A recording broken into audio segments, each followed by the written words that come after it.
Bapak dan Ibu kaum muslimin dan kaum muslimat yang dirahmati oleh Allah Subhanahu wa taala. Alhamdulillah, puji dan syukur senantiasa kita sampaikan kepada Allah Subhanahu wa taala. Sampai hari ini kita masih diberikan kesehatan, nikmat iman dan Islam sehingga kita bisa hadir di masjid ini. Salawat dan salam kita sampaikan kepada Rasulullah sallallahu alaihi wasallam yang merupakan suri tauladan dan panutan kita bersama. Bapak dan Ibu yang dirahmati Allah SWT, pada sore hari ini kita lanjutkan pembahasan dari hadis Arba'in An-Nawawiyah, yaitu hadis yang ke-8. Hadis ini dari sahabat Abdullah bin Umar radhiyallahu taala anhuma, anna Rasulullah sallallahu alaihi wasallam qala, umirtu an uqatila an-nasa hatta yashhadu an la ilaha illallah wa anna Muhammadan Rasulullah wa yuqimus shalah wa yu'tuz zakah fa idza fa'alu dzalika asamu minni dima'ahum wa amwalahum illa bihaqqil Islam wa hisabuhum 'ala Allah. Rawahul Bukhari wa Muslim. Hadis ini dari sahabat Abdullah bin Umar radhiyallahu taala anhuma, bahwasanya Rasulullah sallallahu alaihi wasallam bersabda, umirtu an uqatilan nas hatta yashhadu an la ilaha illallah wa anna Muhammad Rasulullah. Aku diperintahkan oleh Allah Subhanahu wa taala, atau aku diperintahkan, kata Nabi, untuk memerangi manusia sampai mereka bersaksi bahwasanya tidak ada yang berhak untuk diibadahi kecuali Allah dan Muhammad SAW adalah utusan Allah. Wa yuqimus shalah wa yu'tuz zakah, dan mereka mendirikan salat, menunaikan zakat. Fa idza fa'alu dzalika asamu minni dima'ahum wa amwalahum. Kalau mereka melakukan itu semua, maka terpeliharalah darah mereka dan juga harta mereka, illa bihaqqil Islam, kecuali dengan hak Islam, atau kecuali dengan alasan yang dibenarkan oleh Islam. Wa hisabuhum 'ala Allah, itu, dan hisab mereka, perhitungan mereka nanti ada bersama Allah SWT. Hadis ini diriwayatkan oleh Imam Bukhari dan Muslim. Bapak dan Ibu yang dirahmati oleh Allah SWT, dalam hadis ini Nabi SAW mengatakan, saya diperintahkan. Tentunya yang memerintahkan tentunya adalah Allah SWT. Diperintahkan untuk apa? Kata Nabi, untuk memerangi manusia sampai mereka bersaksi bahwasanya tidak ada yang berhak untuk diibadahi kecuali hanya Allah dan Muhammad adalah utusan Allah, yaitu sampai mereka masuk Islam. Dan ini merupakan, atau hadis ini menunjukkan bahwasanya tujuan dari jihad itu adalah menyebarkan Islam. Subhanahu Allah katakan dalam surah Al-Baqarah, wa qatiluhum hatta la takuna fitnah wa yakuna ad-dinu lillah. Dan perangilah mereka sampai tidak ada fitnah. Maksud dari fitnah itu, kata Abdullah bin Abbas, adalah kesyirikan, kekufuran. Jadi Allah SWT menyuruh perangi mereka sampai tidak ada kesyirikan, kekufuran di muka bumi ini. Wa yakuna ad-dinu lillah, bahwasanya sampai agama itu hanya milik Allah. Maka hadis ini menunjukkan kepada kita, pertama, tujuan dari jihad agar manusia masuk ke dalam Islam, mengaku bahwasanya tidak ada yang berhak untuk diibadahi kecuali Allah dan Muhammad SAW adalah utusan Allah. Dan tentunya ini tujuan mulia, bagaimana mengajak manusia untuk masuk ke dalam Islam dan menyelamatkan manusia dari neraka Allah SWT. Karena tidak mungkin mereka selamat dari neraka kecuali dengan Islam. Ya, maka hadis ini menunjukkan sekali lagi tujuan dari jihad agar mengajak manusia masuk ke dalam Islam. Dan tidak ada tujuan yang lain. Bukan tujuan berjihad itu untuk urusan dunia. apa yang itu urusan ekonomi misalnya ataupun yang lainnya, tidak. Jadi tujuan berjihad itu menegakkan agama ini, menyebarkan Islam. Berbeda dengan orang-orang kafir atau para penjajah, mereka memerangi bangsa lain untuk tujuan dunia, tujuan memperkaya diri, tujuan ekonomi dan sebagainya. Tapi dalam Islam tidak. Jihad itu tujuannya untuk menyebarkan Islam.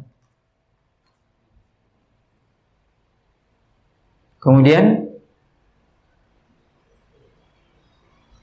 seorang ketika dia sudah bersyahadat, mengucapkan la ilaha illallah, yaitu mengakui bahwasanya tidak ada yang berhak untuk diibadahi kecuali Allah, dan mengakui bahwasanya Muhammad SAW utusan Allah,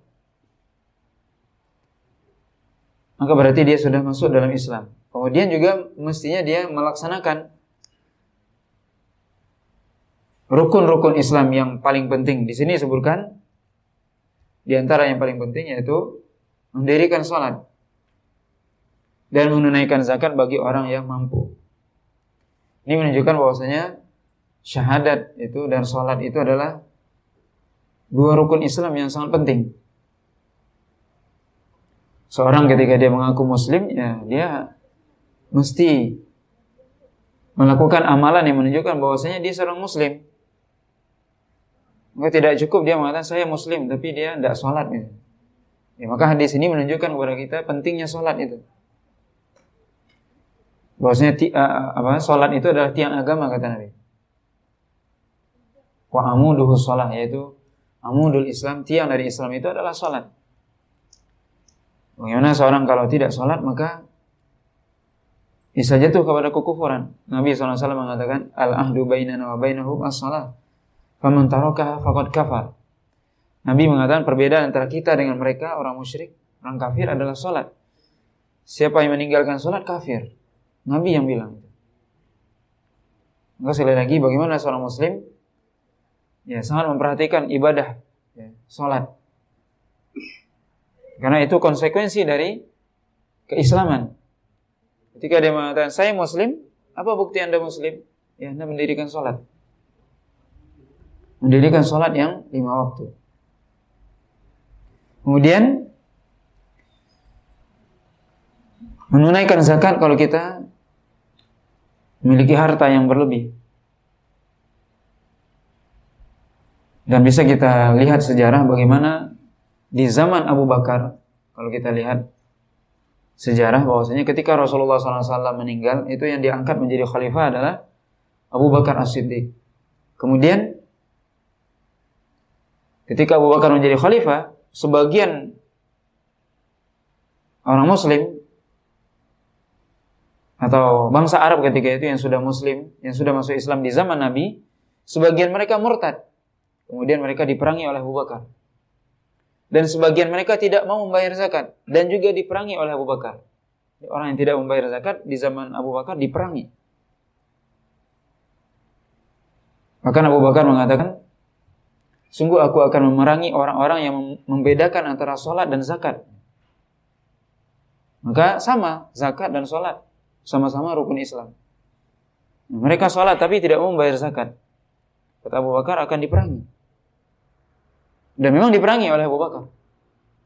Orang yang tidak mau bayar zakat.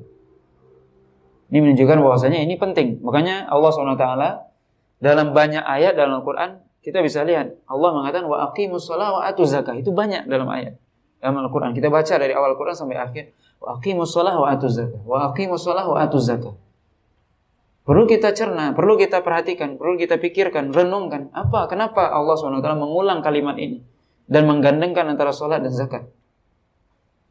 Sholat hak Allah, zakat hak manusia yang ada pada harta kita. Makanya tadi kita sebutkan, maka benar Abu Bakar dan sepakat para sahabat di zaman itu, yang walaupun pertama kali ketika Abu Bakar ingin memerangi orang yang ingin bayar zakat, datang Umar bin Khattab pada Abu Bakar, wahai Abu Bakar, bagaimana engkau bisa atau mau memerangi orang yang sudah bersyahadat? Kata Abu Bakar, Yang berdalil salah satunya dengan hadis ini. Yaitu apa? Aku diperintahkan untuk memerangi manusia sampai mereka bersyahadat, kemudian mendirikan sholat dan menunaikan zakat.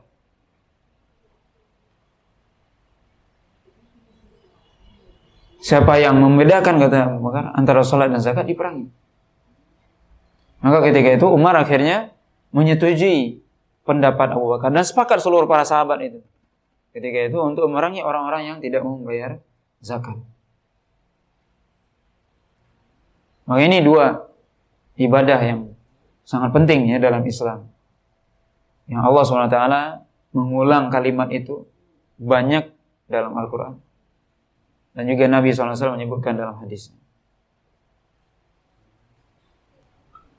Kemudian kata Nabi SAW, kalau seandainya seorang itu sudah bersaksi bahwasanya tidak ada yang berhak untuk diibadahi kecuali Allah, bersaksi bahwasanya Muhammad SAW adalah utusan Allah, kemudian dia mendirikan sholat, menunaikan zakat, apa konsekuensinya? Apa yang dia peroleh? Kata Nabi, asamu minni dima'ahum wa amwalahum. Terpelihara darahnya dan hartanya. Terpelihara darah maksudnya apa? Tidak boleh ditumpahkan darahnya. Berarti dia seorang muslim, berarti dia saudara kita. Maka seorang muslim, saudara kita sama muslim, tidak boleh kita menumpahkan darahnya. Haram hukumnya. Sebagaimana Nabi sebutkan dalam ketika haji wada, inna dima'akum wa amwalakum wa a'radakum haramun alaikum kahurmati yaumikum hadha fi syahrikum hadha wa fi baladikum hadha. Kata Nabi, sungguhnya harta kalian, sungguhnya darah kalian, harta kalian dan juga kehormatan kalian haram untuk ditumpahkan, haram untuk diambil, haram untuk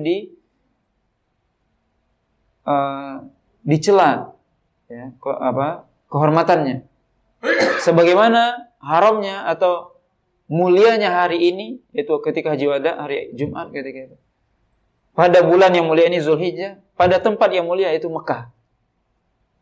Karena boleh kita menumpahkan darah sama muslim, mengambil harta sesama muslim, kecuali dengan ridhonya, ataupun menyakiti saudara kita sama muslim, ataupun mencela dia, yaitu menjatuhkan kehormatan dirinya. Ini tidak dibolehkan. Kata Nabi, kalau mereka sudah melakukan 3 hal tadi, bersyahadat, sholat, puasa, sholat dan zakat, kemudian apa yang mereka boleh? Terpelihara darah mereka dan harta mereka. Tidak boleh kita ambil. Illa bihaqqil Islam, kata Nabi. Kecuali dengan alasan yang dibenarkan oleh Islam. Berarti apa? Ada atau boleh dalam keadaan tertentu darah seorang muslim ditumpahkan boleh. Tapi ada alasannya. Ada aturannya. Kapan darah seorang muslim boleh ditumpahkan? Kapan harta seorang muslim boleh diambil? Ini bisa kita lihat dalam hadis nanti ya, hadis ke-14. Dalam hadis Arba ini juga disebutkan. Itu kapan darah seorang muslim boleh ditumpahkan. Tadi Nabi mengatakan, kalau seorang sudah masuk Islam, sudah mengucapkan syahadat, kemudian dia sholat, zakat, kemudian apa? Terpelihara darahnya, terpelihara hartanya. Tidak boleh kita tumpahkan, tidak boleh kita ambil. Kecuali apa?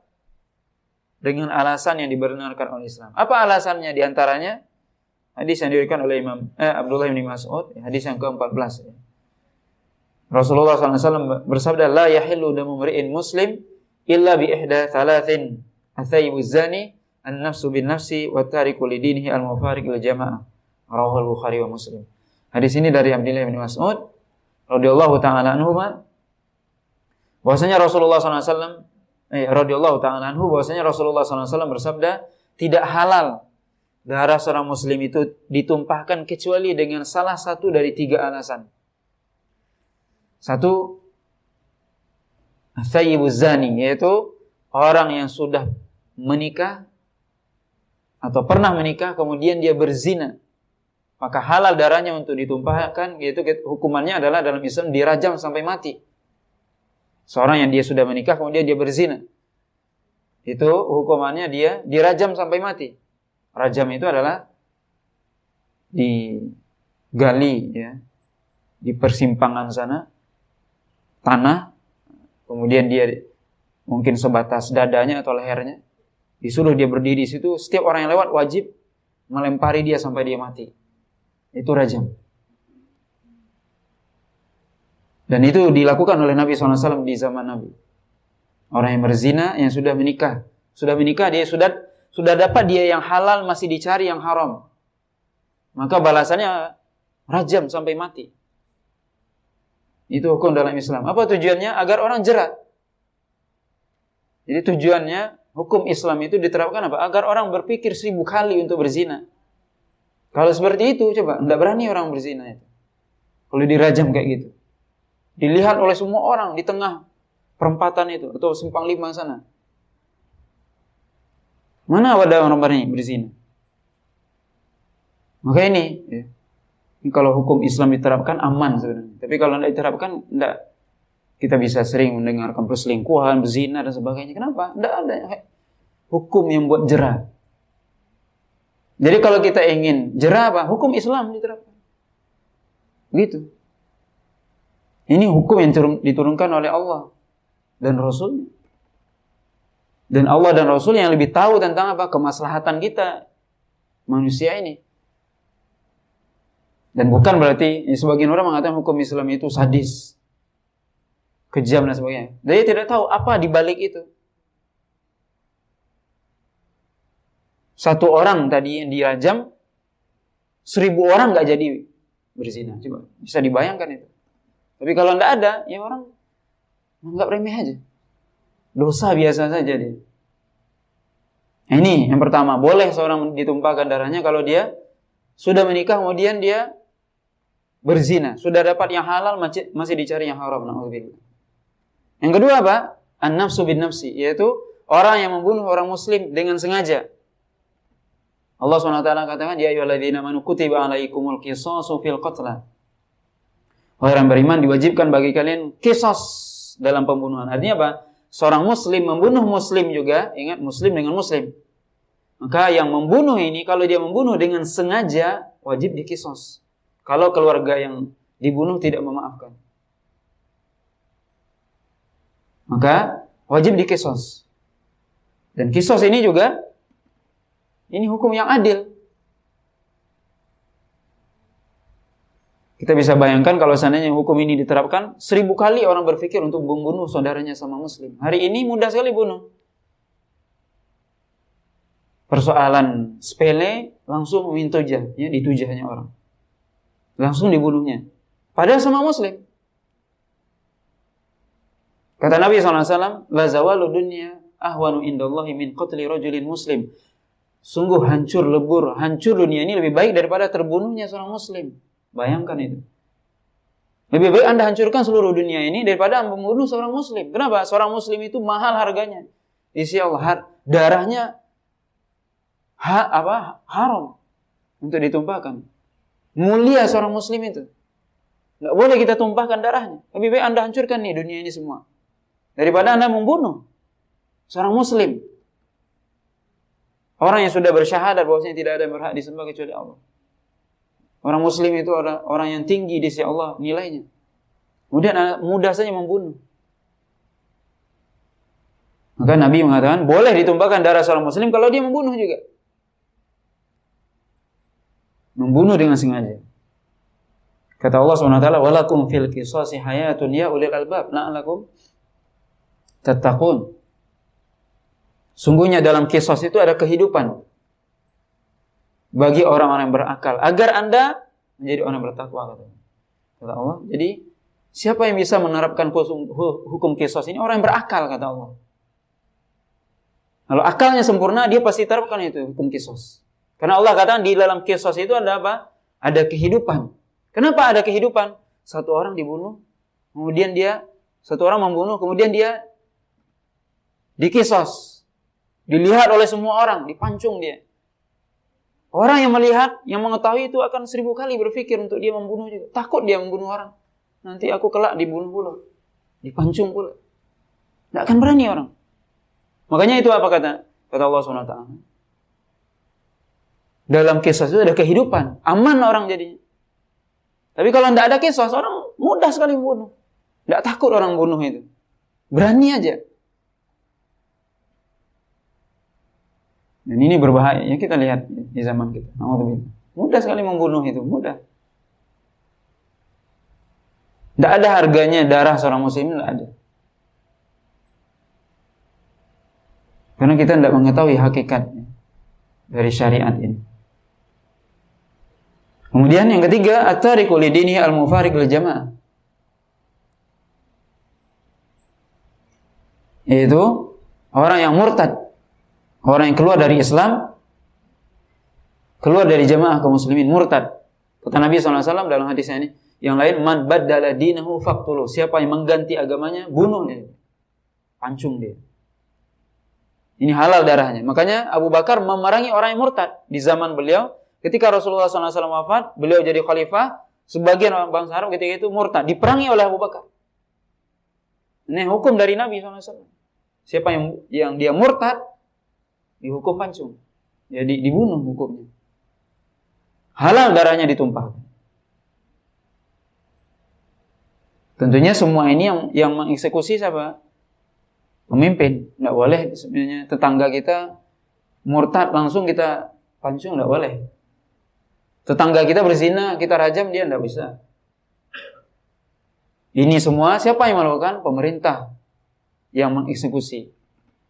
Kalau mereka tidak melakukan, tanggung jawab mereka di hadapan Allah.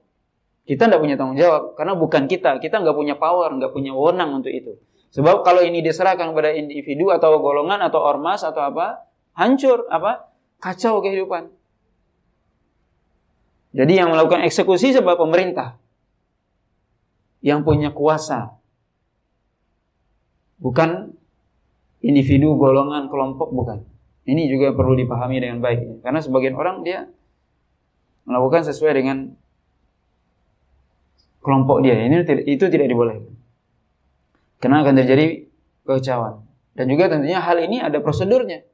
Misalnya orang berzina, dipanggil dulu. Ada lewat peradilan semuanya. Enggak langsung gitu. Dipanggil saksinya dan sebagainya. Orang membunuh dengan sengaja misalnya. Enggak langsung seperti itu. Tapi apa? Ada prosedurnya. Ada pengadilannya. Begitu juga orang yang murtad. Disuruh dia balik dulu. Kembali ke Islam. Mau enggak dia balik? Nah ini ya. Ini di antara hukum Islam. Nah, maka di sini sebutkan tadi, seorang ketika dia sudah bersyahadat, mendirikan sholat, menunaikan zakat, maka terpelihara darahnya, terpelihara hartanya, termasuk juga kehormatan dirinya. Tidak boleh kita lecehkan. Kecuali apa? Dengan hakil Islam, kecuali dengan alasan yang dibenarkan. Adapun harta, yaitu apa? Seorang yang dia, kalau tadi darah seorang boleh ditumpahkan dengan 3 alasan tadi. Orang yang berzina, yang dia sudah pernah menikah, kemudian membunuh muslim dengan sengaja, kemudian orang yang murtad. Kalau harta bagaimana? Disebutkan, orang yang dia berhutang, kemudian dia tidak mau membayar hutangnya, dan dia mampu membayar hutangnya, boleh diambil paksa itu. Hutangnya itu, atau sebesar berapa hutangnya. Boleh diambil paksa.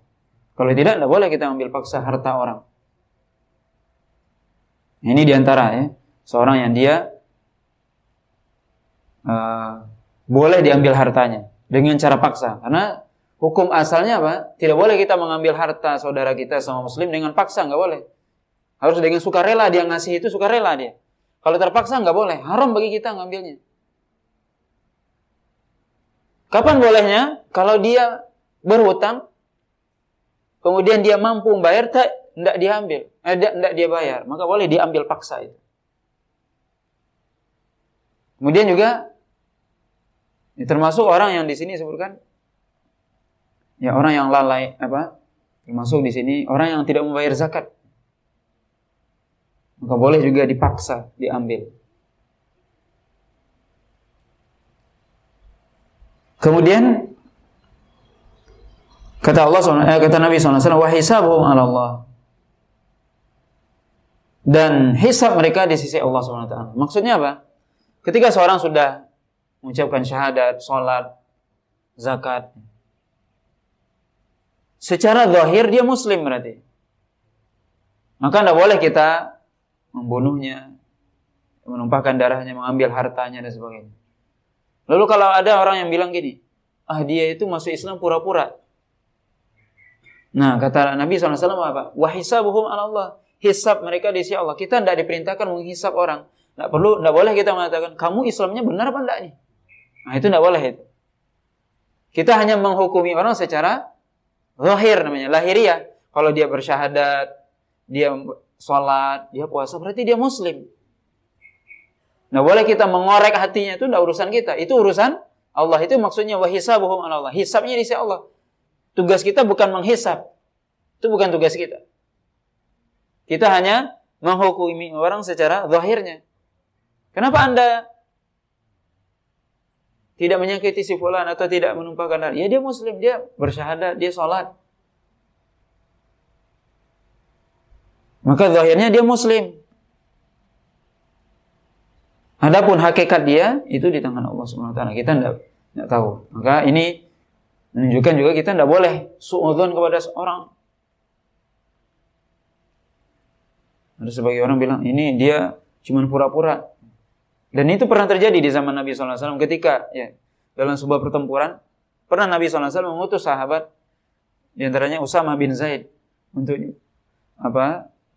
memerangi suatu kaum. Kemudian ketika mereka sudah hampir kalah, ada seorang di antara mereka yang sudah sampai pedang itu di lehernya, dia bersyahadat. Ketika itu tetap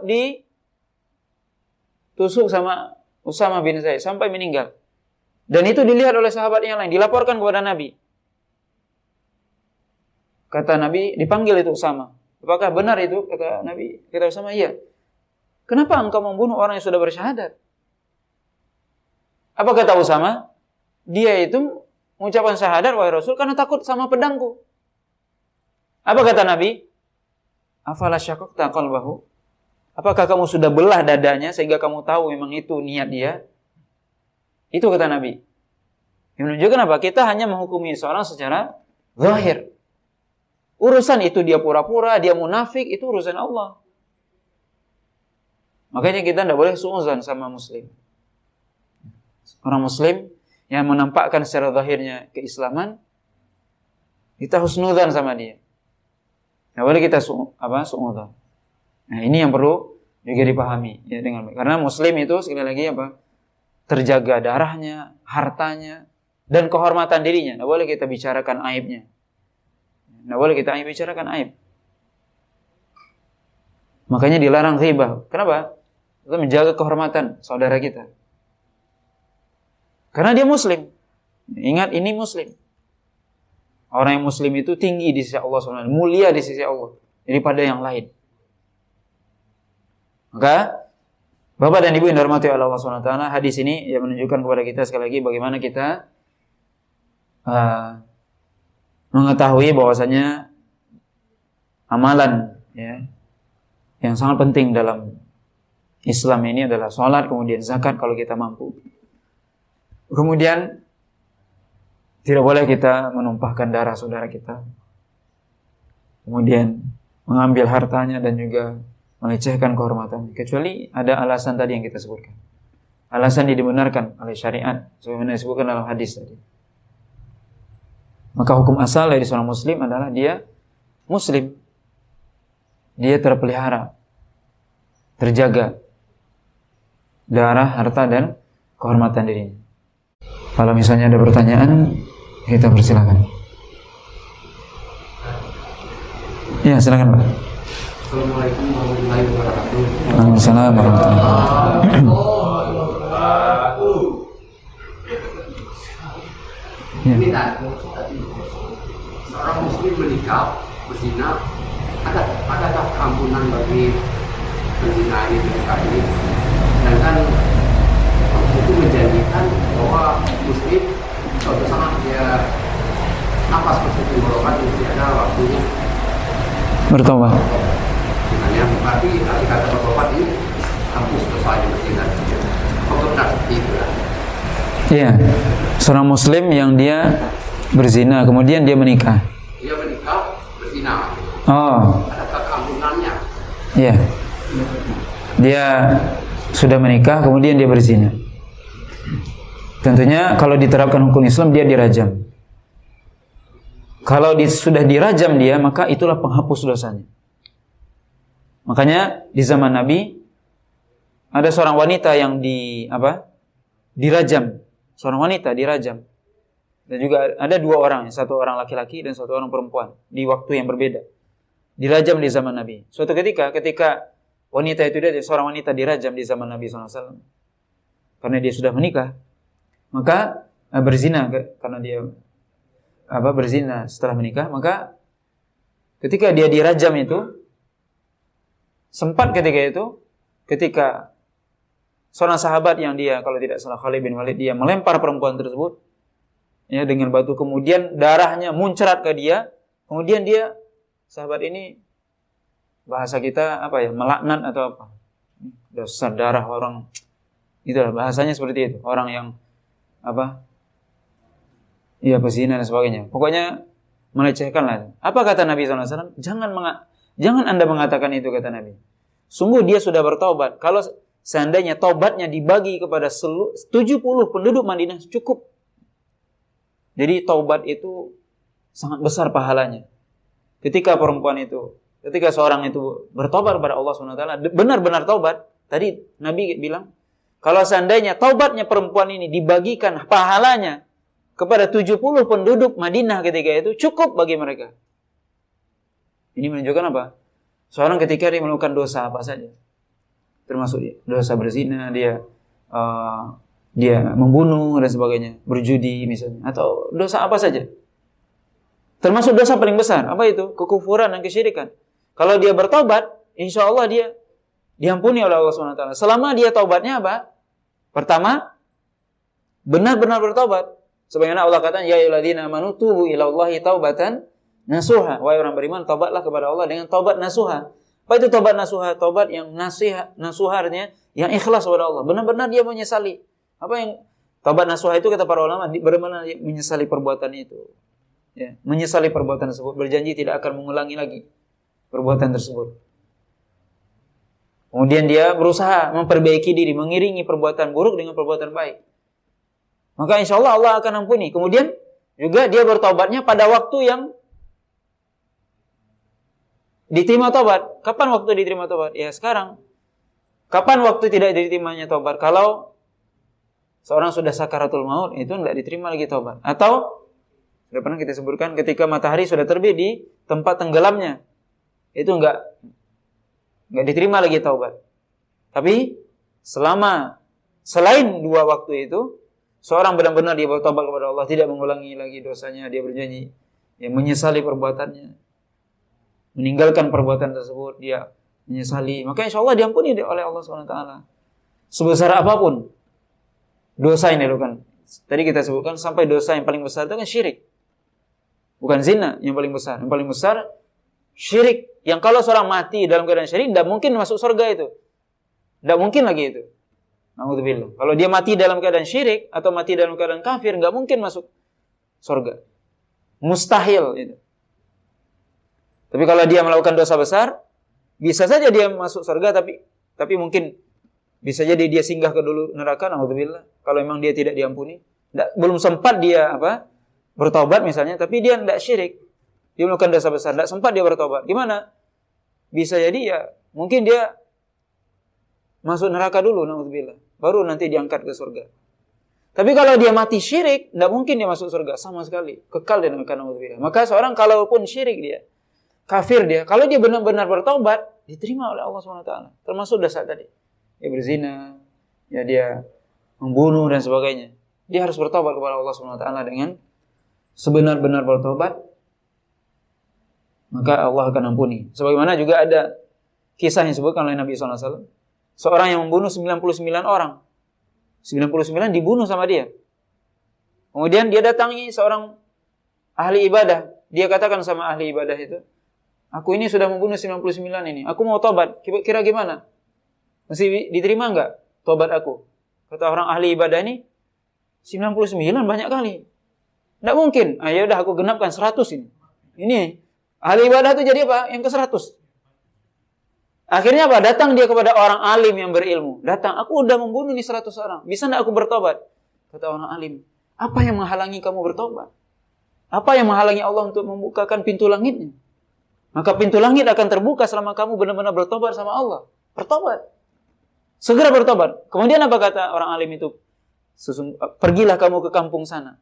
Sungguhnya kampung kamu ini kampung yang buruk. Nah, jadi salah satu ciri orang bertobat juga apa? Dia meninggalkan lingkungan yang... Kenapa dia harus ingat?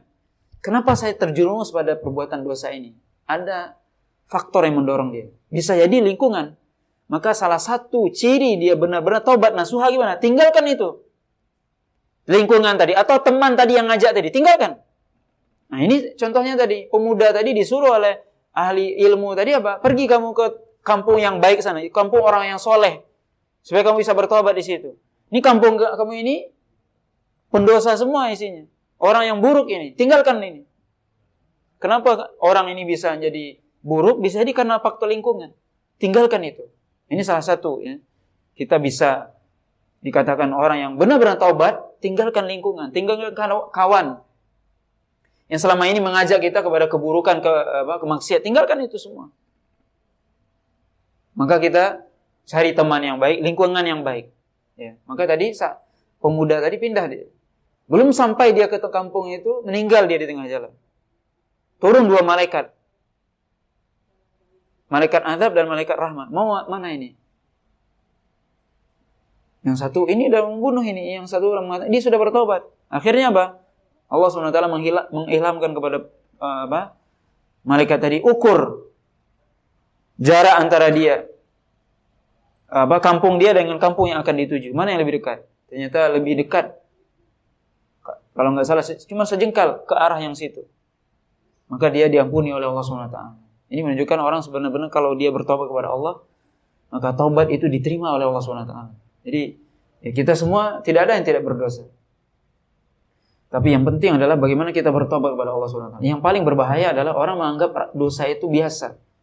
Atau menganggap remeh dosa. Itu bahaya.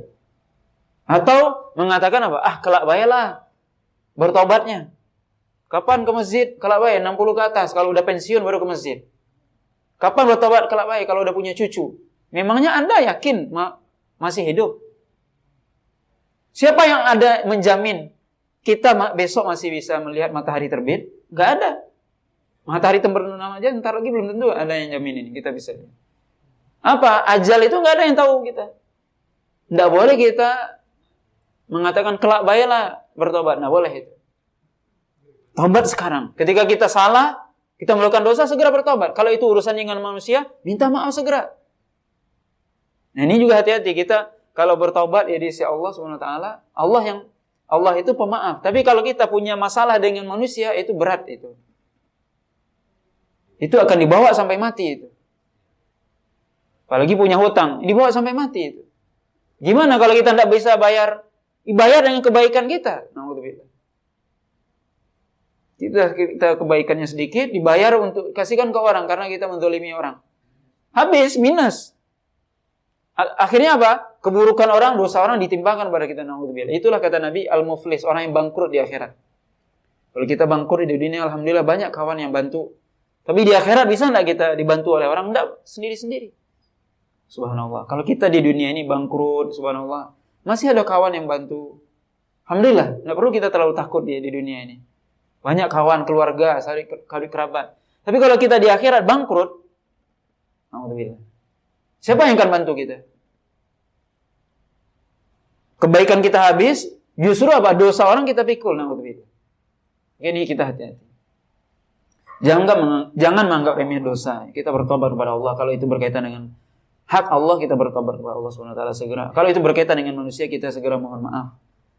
Dihalalkan dan sebagainya. Nah, Allah. Masih ada pertanyaan?